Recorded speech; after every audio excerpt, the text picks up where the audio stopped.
Tarnished Prophecy, Shifter Paranormal Romance, Soul Dance, Volume 3. Written by Gimpel. Narrated by Gregory Salinas. Chapter 1. Ilona Lovas pressed into the shadowed place where her bunk attached to the wall, wishing night would last forever. At least at night she could lie down and no one bothered her. Stacked in 3 layers on both sides of a drafty barrack building, the beds consisted of wooden slats, nothing to cushion them, and no blankets unless you were one of the lucky ones who hadn't been stripped of every single possession on your way into Dachau. She'd been told she was on her way to a work camp, but it was really a prison. The fine old medieval village of Dachau sprawled around the camp. There had to be gypsies left who hadn't been imprisoned, but efforts at telepathic communication failed to raise anyone at all. Ilona thinned her lips into a harsh line. Everyone was running scared. If any Romani remained, they were keeping a very low profile. Help wouldn't come from any quarter beyond her own efforts. Tears threatened, hot and bitter, but she blinked them back. No energy to do anything that wasn't essential, and crying was an indulgence.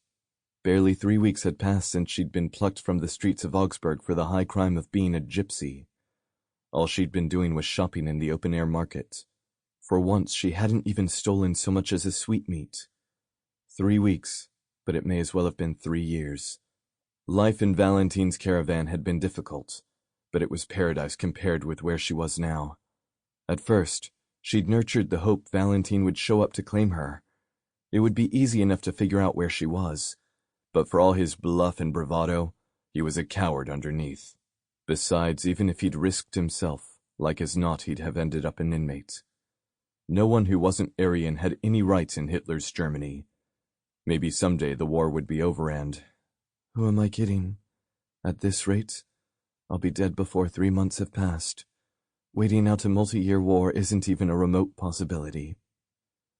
Her stomach cramped from hunger, and she wrapped her arms around her middle, trying to think about something other than food. She'd attempted to wrangle an assignment in the kitchen where she could steal more to eat, but so far the Nazi officers marched her, and every other woman in this building through the streets of Dachau each morning to a garment factory where they sewed Nazi uniforms 12 to 14 hours a day. No food, no water, not even a bathroom break. Some of the women soiled themselves and were forced to sit in their own filth, as tears of humiliation mingled with the thread and fabric. Fury washed through her, and she curled her hands into fists.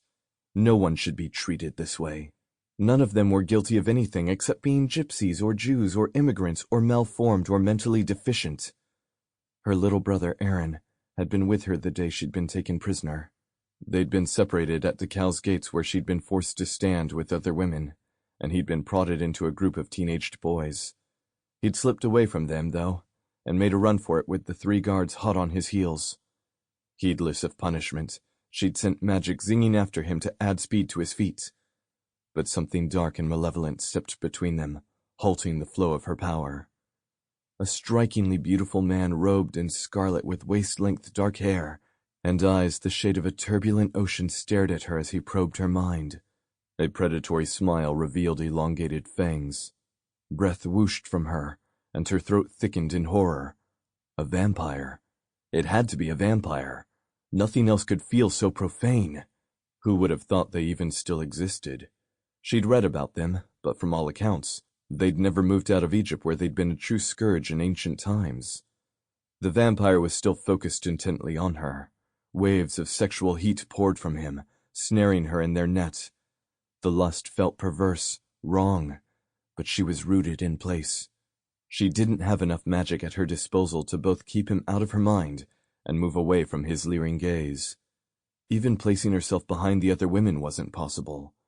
She tugged at a foot, but it refused to budge. Damn, but he was strong. Far stronger than any Romani, stronger than the occasional shifter she'd run across as well. The Nazis who'd taken off after Aaron trotted to the vampire, pointing in the direction they'd just come from.